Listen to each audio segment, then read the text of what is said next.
Bismillahirrahmanirrahim. Assalamualaikum warahmatullahi wabarakatuh. Innal hamdalillah nahmaduhu wa nasta'inuhu wa nastaghfiruh wa na'udzu billahi min shururi anfusina wa min sayyiati a'malina. May yahdihillahu fala mudilla lahu wa may yudlilhu fala hadiya lahu.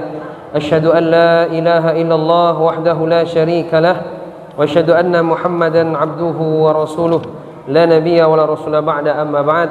Bapak Ibu jamaah salat tarawih yang dimuliakan Allah Subhanahu wa taala, alhamdulillah, bersyukur kita kepada Allah. Alhamdulillah pada malam hari ini kita sudah masuk di malam 24 dari bulan suci Ramadan. Banyak orang yang Allah berikan mereka awalnya kesempatan mendapati Ramadan 1 pekan, 2 pekan, habis itu ada yang lebih cepat daripada keinginan. Idza jaa ajaluhum la yastakhiruna sa'atan wa la yastaqdimun. Orang kalau sudah datang ajalnya tidak bisa dimajukan, tidak bisa dimundurkan barang sejenak pun juga. Maka kaum muslimin yang dimuliakan Allah, bersyukurlah kita atas segala nikmat yang Allah berikan, sehingga kita bisa melalui proses Ramadan hari 21, 22, 23, sebagaimana malam hari ini masuk 24. Jemaah yang dimuliakan Allah Subhanahu wa taala, saya perlu ingatkan bahwa hadis Nabi yang mengatakan tentang taharrau lailatul qadri taharrau lailatul qadri fil ashril awakhir fil witri min Ramadan. Bersungguh-sungguhlah kalian mencari 10 malam di akhir dari Ramadan, malam Lailatul Qadar dan malam-malam ganjil khususnya. Taharrau lailatul qadri fil witri lailatul qadri fil ashri fil witri min Ramadan. Bersungguh-sungguhlah mencari malam Lailatul Qadar, khususnya malam-malam ganjil. Imam Nawawi mengatakan, kita pernah baca bahwa yang lebih sering memang malam ganjil, tapi bukan berarti menutup kemungkinan malam genap. Makna hadis itu, jadi bukan berarti ganjil aja 21, 23, 25, 27, 29. Nanti takutnya 24 tidak semangat, 26 tidak semangat, 28 tidak semangat. Nabi SAW dia tidak membeda-bedakan, mau dia malam ganjil, mau dia malam genap. Tapi khusus malam ganjil itu lebih semangat lagi. Malam biasanya dia semangat, malam ganjil lebih semangat lagi. Jadi Imam Nawawi mengatakan bukan berarti malam genap tidak bisa Lailatul Qadar, bisa saja, tapi kemungkinan lebih sering di malam-malam ganjil. Kaum muslimin yang dimuliakan, kenapa saya sampaikan di awal? Karena ini malam genap. Biasanya nanti nggak semangat, ya kan?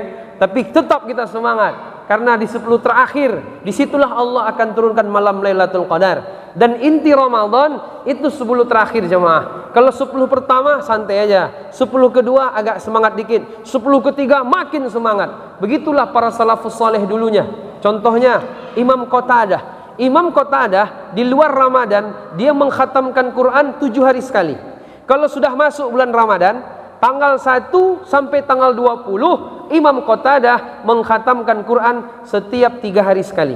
Di luar Ramadan 7 hari sekali. Di dalam Ramadan tanggal 1 sampai tanggal 20, 3 hari sekali. Kalau sudah masuk 10 terakhir, 21, 22, 23 sampai 30 atau 29, dia khatam sehari sekali. Jadi makin digasnya ibadah itu. Begitulah orang-orang yang betul-betul mendapatkan ketakwaan yang hakikatnya di bulan Ramadan itu, ya begitu. Maka kaum muslimin yang dimuliakan, kalau ternyata bulan Ramadan ini tidak membuat kita lebih soleh, maka kira-kira mau butuh Ramadan berapa lagi kita akan soleh? Kalau ternyata sekelas Ramadan saja nggak bisa bikin kita lebih bertakwa, maka tangisilah diri kita. Kemungkinan dosa terlampau banyak sama kita ini. Maka kaum muslimin yang dimuliakan Allah, di 10 terakhir itulah inti dari bulan suci Ramadan. Begitu pula hidup. Hidup ini intinya di akhir. Kata Nabi, khairul a'mal bi khawatimiha, sebaik-baik amal di akhir. Kalau ada orang di awal baik, di tengah baik, di akhir buruk, masuk neraka. Ya kan, Bu? Intinya di akhir. Kalau ada orang di awalnya buruk, di tengah buruk, di akhir baik, masuk surga. Maka kita sebut dengan istilah husnul khatimah. Ibadah seperti itu juga. Maka kaum muslimin yang dimuliakan Allah Subhanahu wa taala, orang dikatakan juara bukan karena start duluan, tapi finish duluan. Start itu di awal apa di tengah apa di akhir? Kalau finish itu di awal apa di akhir? Finish di akhir. Kalau start duluan terserah, yang penting finishnya duluan, itu yang juara. Maka finish itu kan di akhir. Begitu pula Ramadan ini.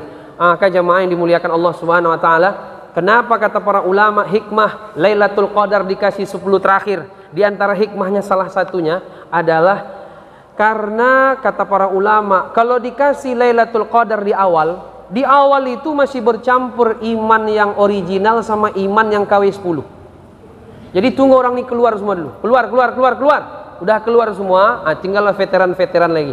Kayak bapak-bapak nih, ibu-ibu nih kan veteran-veteran nih dah. Nggak diragukan lagi keimanannya, insyaallah. Di situ dikasih Lailatul Qadar. Cocok gitu. Maka kaum muslimin tetap kita bertahan di barisan-barisan salat kita. Mudah-mudahan Allah memberikan kita Lailatul Qadar. Amin ya rabbal alamin. Selawat dan salam semoga tercurah kepada baginda Rasulullah Muhammad sallallahu alaihi wasallam. Bapak Ibu jamaah yang dimuliakan Allah, kalau ditanya sama kita, semua kita ingin masuk surga? Ingin. Ada yang masuk neraka? Yang pengen masuk neraka ada? Enggak ada ya. Dalam satu hadis qudsi Allah berfirman, apa kata Allah? A'dattu li'ibadis salihin la 'ainun ra'at wa la udhunun sami'at wa la khatara 'ala qalbil bashar. Aku siapkan bagi hambaku yang saleh-saleh, belum pernah mata melihat, telinga mendengar, terlintas di hati sanubari manusia. Apa itu? Surga.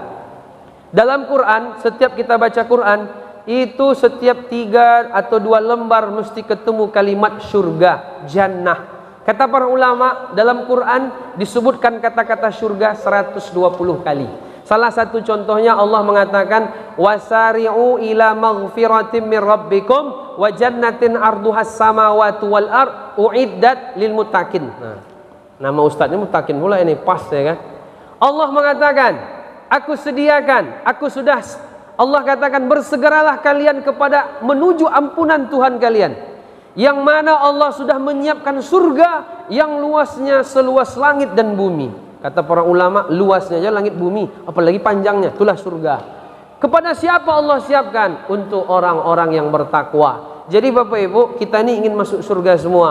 Tapi Ustaz, ada yang bilang kalau kita ini beribadah jangan mengharap surga. Siapa bilang? Allah mengatakan seperti itu. Kalau kayak gitu nanti nggak ikhlas. Siapa bilang? Coba cek apa definisi ikhlas. Ikhlas itu ibtigha wajhillah wa thawabihi, mengharap wajah Allah dan balasan dari Allah. Di antara balasan Allah adalah surga. Saya terserah Ustaz, yang penting dapat ridho Allah, mau di neraka pun jadi.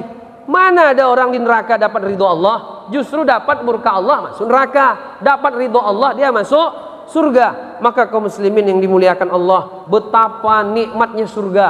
Sampai kata Allah, belum pernah mata melihat, telinga mendengar, terlintas di hati sanubari manusia.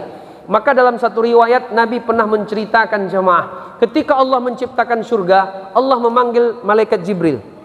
Wahai malaikat Jibril, coba lihat surga yang saya ciptakan barusan. Gimana kira-kira? Bagus ya Allah, ini mesti semua hambamu akan masuk surga. Tapi ketika itu Allah hiasilah surga dengan yang susah-susah. Dengan yang susah-susah, jihad, infak, sedekah, berbakti, segala macam, orang tua. Ketika itu datang lagi malaikat Jibril, kata beliau, kalau begini ya Allah, mungkin susah orang akan masuk surga. Allah ciptakan neraka, ditanya, coba Jibril cek neraka. Kata malaikat Jibril, ngerinya azab neraka ini, nggak akan ada orang masuk ke dalamnya. Ketika itu Allah hiasi neraka dengan yang enak-enak, zina, khamar, makan riba, mencuri, korupsi, segala macam. Kata malaikat Jibril, kalau begini tentu banyak orang masuk neraka ya Allah. Kaum muslimin sidang jamaah salat tarawih rahimakumullah, surga tidak mudah mendapatkannya. Huffatul jannatu bil makarih wa huffatun naru bisyahwat, kata Nabi. Surga dihiasi dengan yang susah-susah, sementara neraka dihiasi yang enak-enak. Maka kalau tidak paham kita mana yang susah, mana yang enak, nih jatuh kita ke dalamnya, bahaya. Maka kaum muslimin, dalam satu riwayat Nabi pernah mengatakan, di hari kiamat besok ada orang di dunia ini hidupnya susah aja, tapi dia beriman. Karena dunia ini dalam hadis Nabi dibagi menjadi 4 macam. Ada orang di situ. Pertama dapat akhirat, tidak dapat dunia. Itu untung tuh. Yang kedua dapat dunia, nggak dapat akhirat, rugi. Yang ketiga dapat dunia, dapat akhirat. Ini yang mantap. Yang keempat tidak dapat dunia, nggak dapat akhirat. Udahlah tinggal di bawah kolong jembatan, tidak pula sholat subuh. Ini paling gawat ini. Maka kaum muslimin, kata Rasulullah, di hari kiamat kelak ada orang di dunia ini dia susah aja, tapi dia beriman, sehingga Allah masukkan dia ke surga. Allah masukkan dia ke surga cuman sekali kedipan mata, langsung angkat lagi, sekali celupan aja. Allah tanya, Pak, bagaimana Pak? Umur 60 tahun, 70 tahun Anda lewati penuh dengan kesusahan, tapi engkau tetap taat kepadaku sampai engkau akhir hayatnya husnul khatimah. Apa masih terasa kesusahan di dunia selama 60-70 dengan sekali celupan masuk surga? Kata dia, ya Allah, dah nggak teringat lagi betapa nikmatnya surga itu. Cuman sekali celupan. Begitu pula sebaliknya kata Nabi, ibu-ibu, ada orang di dunia ini syahwat aja yang jadi pemimpin dia. Kemanapun dia mau terserah dia. Zalim ya zalim, durhaka ya durhaka, kezaliman semua dilakukannya. Tidak tahu dia siapa Tuhannya, hidupnya serba mewah. Kata dia, matilah dia. Di hari kiamat Allah masukkan sekali celupan ke neraka. Allah tanya, bagaimana kehidupan dunia yang 70 tahun Anda lalui penuh dengan kemaksiatan, penuh dengan kenikmatan, tapi lupa sama saya, sekali celupan ke neraka, masih ingat? Tidak ingat lagi Allah, begitu sakitnya neraka. Jadi Bapak Ibu jamaah yang dimuliakan Allah, kata Rasulullah pula, nanti surga yang paling bawah itu 10 kenikmatan dunia. Dunia ini semua atas nama kita sertifikatnya, laut, darat, udara. Kalau bisa udara dia sertifikat kan, semua milik kita sendiri. Kali 10 itu surga paling bawah. Dan itu pun disiapkan bagi orang yang masuk neraka. Dia beriman, tapi dia masuk neraka karena saking banyak dosanya. Dan dia keluar paling terakhir dari neraka, dapat 10 nikmat dunia. Bapak-bapak mau? Keluar dari neraka paling terakhir, habis itu masuk surga, tapi surga paling bawah, dapat 10 nikmat dunia. Ibu-ibu mau masuk surga, tapi surga paling bawah 10 kali lipat dunia? Mau ibu-ibu? Enggak? Mau enggak? Ragu ini kayaknya nih. Ini yakin enggak ada surga ini? Kalau saya enggak mau saya. Kalau masuk, kalau mau berarti ke neraka dulu kan? Allah berfirman, labithina fiha ahqabah. Orang kalau masuk neraka, dia tinggal di dalamnya berperiode-periode. Dalam tafsir satu periode 70 tahun. Satu hari dari 70 tahun, 1000 tahun tinggal di dunia. Wa inna yauman inda rabbika ka'alfi sanatim mimma ta'udun. 70 tahun satu periode. 2 periode berapa tuh berarti? 70 kali 2 140 tahun. 70 tahun, satu harinya 1000 tahun di dunia. Saya kalkulator 25 juta tahun. Jadi satu periode di neraka 25 juta tahun, 2 periode 50 juta tahun. Itu tidak kekal Bapak Ibu. Orang yang terakhir keluar dari neraka, itu berapa juta tahun dia tuh ya, barulah dia keluar dari neraka, masuklah ke surga. Surga paling bawah yaitu 10 nikmat dunia. Bapak Ibu jamaah yang dimuliakan Allah Subhanahu wa taala, surga paling bawah aja 10 nikmat dunia. Kira-kira kalau kita bercerita tentang 10 nikmat dunia, apa yang sudah dipersiapkan untuk surga paling bawah? Kalau bisa jangan surga paling bawah, kalau bisa surga Firdaus, karena kata Nabi, wa idza sa'altumullaha fas'aluhu firdausal a'la fa innaha 'alal jannah. Kalau kalian minta surga paling tinggi, yaitu surga Firdaus. Jangan tanggung-tanggung. Kayaknya saya nggak pede Ustaz. Kenapa? Salat subuh aja telat-telat katanya. Kadang 6:30, kadang 7:30. Ya udahlah, saya di teras-teras surga aja. Nggak boleh begitu.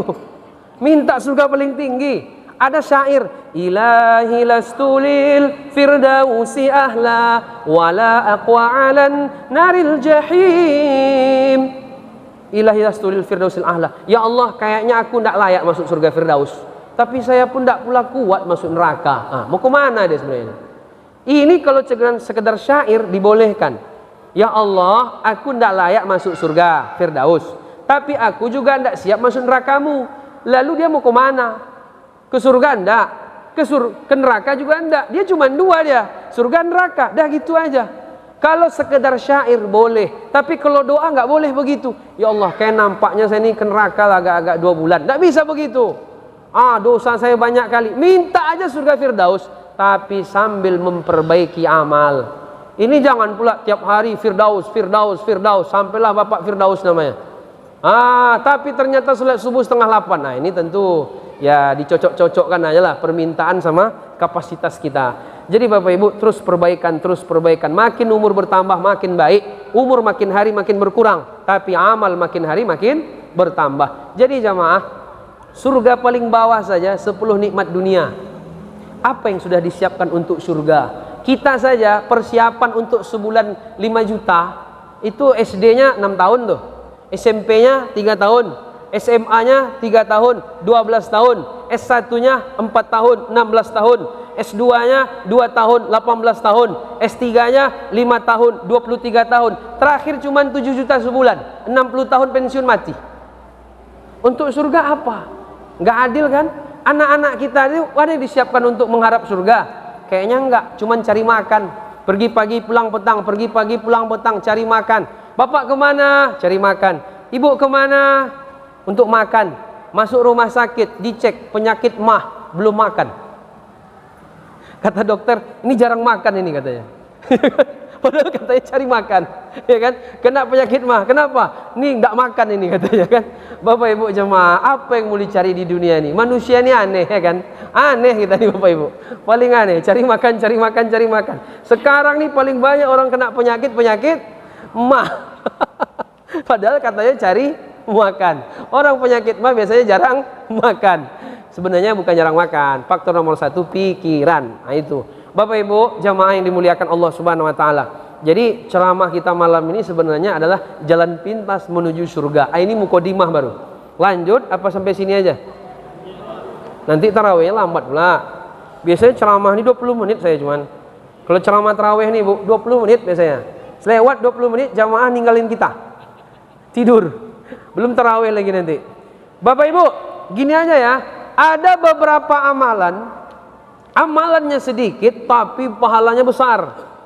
Ini perlu dikaji nih. Kenapa? Bagi Bapak Ibu yang tobat-tobat umur 55 ini penting.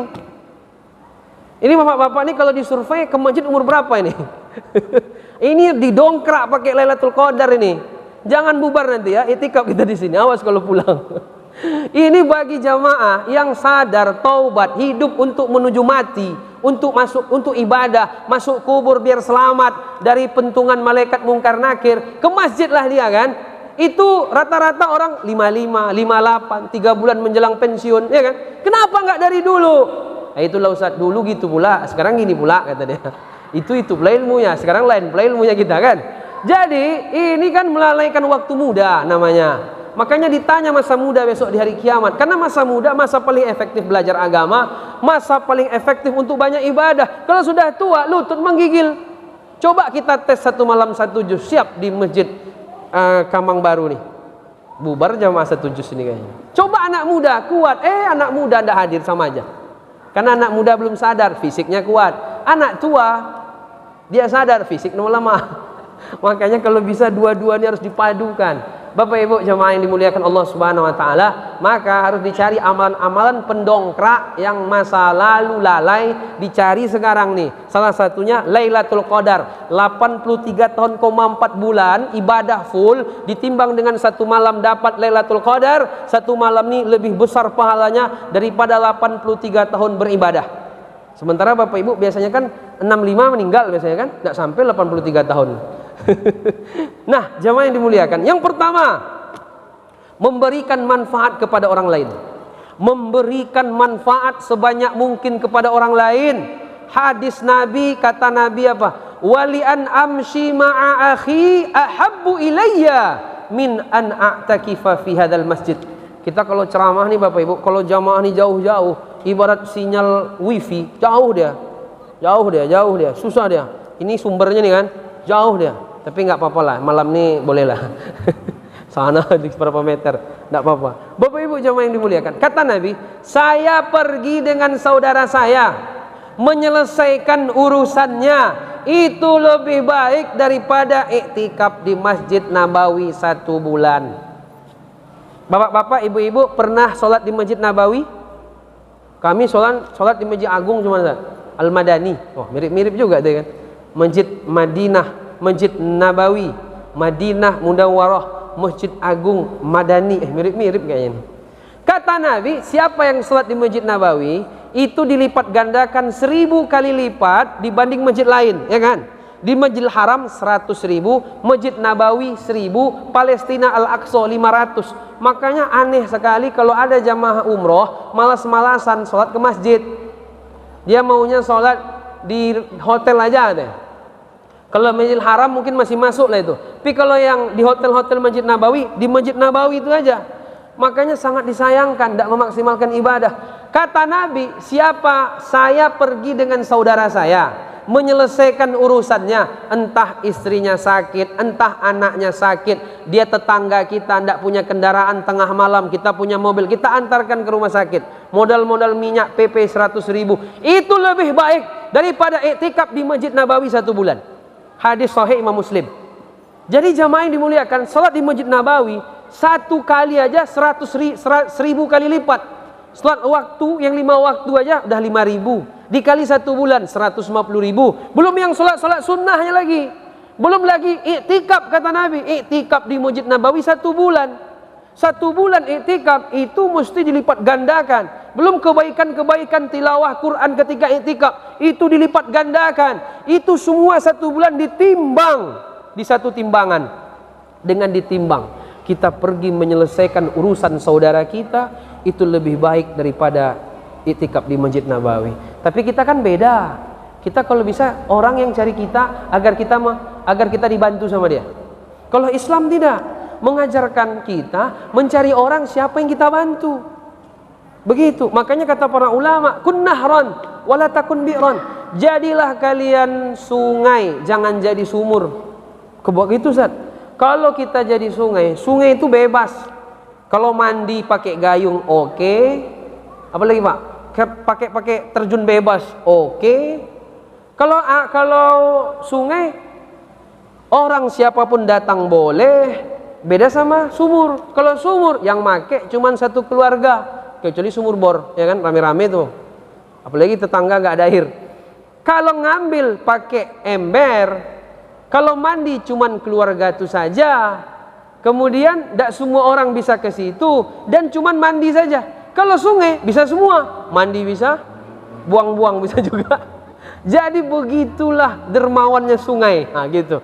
Kita disuruh menjadi sungai, bukan jadi sumur. Jadi Bapak Ibu, kata Nabi, "Mayyassara 'ala mu'sirin yassarallahu fid dunya wal akhirah." Siapa yang memudahkan urusan seorang beriman, urusan seseorang, maka Allah akan mudahkan urusan dia pula di dunia dan di hari kiamat. Maka Bapak Ibu, ada hadis yang paling sering kita dengar, "Man dalla 'ala khair walahu mithlu ajri fa'ilihi." Siapa yang menunjukkan orang kepada satu kebaikan, maka dia akan mendapatkan pahala itu dari orang yang melakukannya, tanpa mengurangi sedikit pun juga. Jadi riwayat hadis ini, asbabul lurutnya, itu Bapak Ibu, dulu ada orang datang ke Nabi. Lalu ketika itu, "Ya Rasulullah, saya untanya hilang. Saya minta ganti ke engkau ya Rasulullah." Kata Nabi, "Saya nggak bisa ganti, saya nggak punya unta. Kamu untanya hilang, saya nggak punya apa-apa, nggak bisa ganti." Lalu ada sahabat lain datang ke Nabi, "Ya Rasulullah, saya bisa menunjukkan dia kepada seseorang yang dermawan, yang kaya raya, untuk mengganti unta yang hilang." Akhirnya dibawalah orang ini kepada orang yang kaya untuk diganti untanya. Kata Nabi, "Man dalla 'ala khair walahu mithlu ajri fa'ilihi." Siapa yang menunjukkan orang kepada kebaikan, maka dia akan mendapatkan pahala dari kebaikan orang itu tanpa mengurangi sedikit pun. Kata para ulama, ketika orang dia menunjukkan orang lain kepada suatu kebaikan, yang mana orang lain itu minta bantuan kepada yang orang lain pula, itu orang yang bersedekah kepada orang ini, dengan dia tuh pahalanya sama itu. Makanya saya terbayang Bapak Ibu, di masjid kita ini dikumpulkan sedekah semua, dikumpulkan bantuan-bantuan semua. Yang berinfak orang luar, misalnya orang yang sekeliling masjid, lalu pengurus mengumpulkan itu pahala orang yang bersedekah dengan pengurus yang membagi, itu pahalanya sama itu.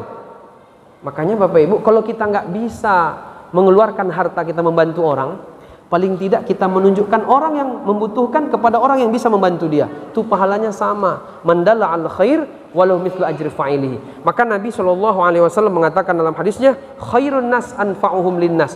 Orang yang paling baik adalah orang yang memberikan manfaat kepada orang lain. Jadi jangan pernah pelit kita kepada orang lain. Islam ini menganjurkan kita untuk banyak berbagi. Bapak Ibu yang dimuliakan, kata Nabi, "Wallahu fi aunil 'abdi maka kanal 'abdu fi auni akhi." Allah akan menolong seseorang selama seseorang menolong saudaranya. Bapak Ibu mau datang pertolongan Allah, cari orang yang membutuhkan Bapak Ibu. Bapak Ibu pernah lihat video di Madinah, di Makkah, kalau lagi mau berbuka Ramadan kayak tadi, itu mereka bentangkan tikar atau plastik putih kalau di Madinah. Itu mereka taruh makanan untuk berbuka. Mereka cari orang untuk memakan punya dia, ya kan? Pernah lihat videonya enggak? Itulah dermawannya mereka. Kalau kita kan dibalik. Kita cari orang untuk punya dia kita makan. Inilah ini. Ini harusnya begini kita nih. Mencari orang, memakan punya kita. Tapi Bapak Ibu, itu tadi, nggak semua orang terlatih untuk itu. Makanya latihlah diri kita. Jemaah yang dimuliakan Allah Subhanahu wa taala. Jadi kata Nabi, saya pergi dengan saudara saya membantu satu keperluan dia, itu lebih baik daripada iktikaf di Masjid Nabawi 1 bulan. Bapak Ibu pergi umroh, ya enggak? Pergi umroh. Umroh berapa sekarang? 34 juta. Di Madinah 5 hari, di Masjidil Haram 6 hari, program 13 hari, PP 2 hari, 11 hari di sana. Itu habis 34 juta. Ya meskipun saya nggak mengatakan amalannya sedikit ya, pahala umroh ya besar lah. Tapi Bapak Ibu, coba bayangkan nih, di Masjid Nabawi 1 bulan loh. Kita cuma 5 hari tuh kalau umroh tuh di Masjid Nabawi. 5 hari cuman. Ini 1 bulan, kita cuma modal ngidupkan mobil atau punya Honda, kita bantu orang, antarkan dia ke rumah sakit, ke klinik, itu pahalanya lebih besar daripada iktikaf di Masjid Nabawi 1 bulan. Ingat-ingatlah hadis nih, biar Bapak Ibu enggak pelit-pelit besok. Pinjam apa Pak? Bisa. Ingat hadis nih, ini ha, gitu kan langsung. Cuman kalau lecet ganti ya. Mobil saya baru dicat nih. Jemaah yang dimuliakan Allah Subhanahu wa taala. Inilah kajian kita pada malam hari ini. Saya tadi diamanahkan sama Bapak untuk ngasih pertanyaan kepada 2 laki-laki, 2 perempuan, anak-anak kita. Ada amplop nih. Amplop. Ini ke anak-anak apa ke Bapak anak-anak, Pak? Ke anak-anak. Pertanyaan yang pertama. Pertanyaan yang pertama, kemana dulu nih? Ke putri ya, ke perempuan ya. Dalam Quran kata-kata surga berapa kali disebut? Yang perempuan? Dari sana boleh, dari sini boleh. Berapa? 120. Berapa? 120 kali. Benar, berarti dapat 1. Semangat ya. Masya Allah. Ini bagus kayak gini melatih mental. Kan Nabi begitu juga nih. Yang laki-laki lagi, siap-siap. Ini lumayan loh, ini lewat nih, bahaya nih kalau enggak diambil. Yang laki-laki lagi. Sebutkan amalan jalan pintas menuju surga. Tadi kan judul ceramah kita jalan pintas menuju surga. Yang kita bahas cuma 1 cuman. Enggak terjawab gawat nih. 1 amalan, amalannya sedikit, pahalanya besar. 1, sebutkan apa? Apa? Yang laki-laki, yang di sana. Di sini kurang tepat, yang di sana. Agak panjang judulnya ya. Apa? Menunjukkan orang kepada kebaikan. Bisa lebih dijelaskan lagi?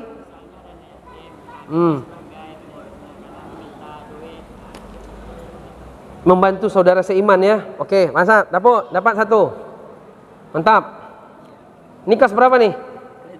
Oh, udah SMP ya, Masya Allah. Yang perempuan lagi, ada 2 lagi. Bentar lagi tarawih kita ya. Yang perempuan siap-siap. Kita oleh para ulama dianjurkan menjadi percontohannya, dicontohkan dalam 1 hal. Kita dicontohkan harusnya menjadi, jangan menjadi ini, tapi jadilah ini. Apa? Menjadi apa? Menjadi yang terbaik. Kurang. Tadi ada 1 nasihat, jadilah ini tapi jangan jadi ini. Ayo yang perempuan. Nggak tahu? Yang laki-laki. Ini kayaknya kurang nyimak ini. Yang laki-laki, ada? Yang ingat? Apa? Sini. Ini semangat lari. Ini kalau nggak dapat gawat juga nih. Apa? Jadilah contoh. Ada 1 perumpamaan. Jadilah ini, jangan jadi ini. Ingat-ingat lagi. Adiknya apa? Enggak tahu. Sini dulu, duduk sini. Yang perempuan lagi. Kita tuh kalau disuruh, saya kasih pertanyaan ini aja ya. kita disuruh kalau minta surga, surga apa?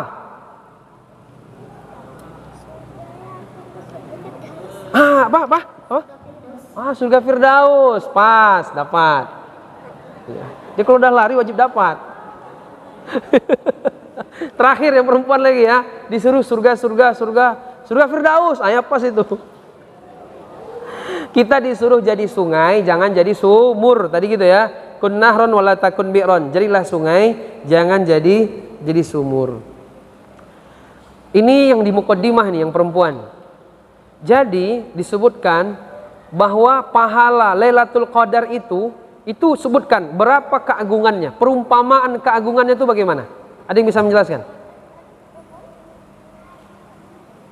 Jadi saking besarnya pahala Lailatul Qadar satu malam itu mengalahkan amalan berapa? Yang perempuan, tunjuk tangan dulu. Yang perempuan.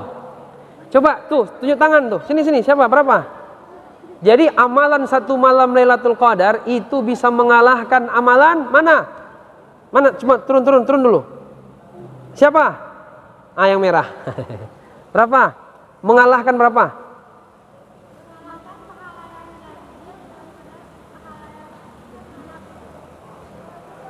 Berapa?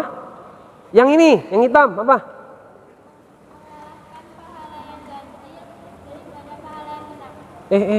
Kok ada pula ganjil genap ini? Udah kayak mobil aja. Yang sampingnya tadi, yang itu, dongker, apa?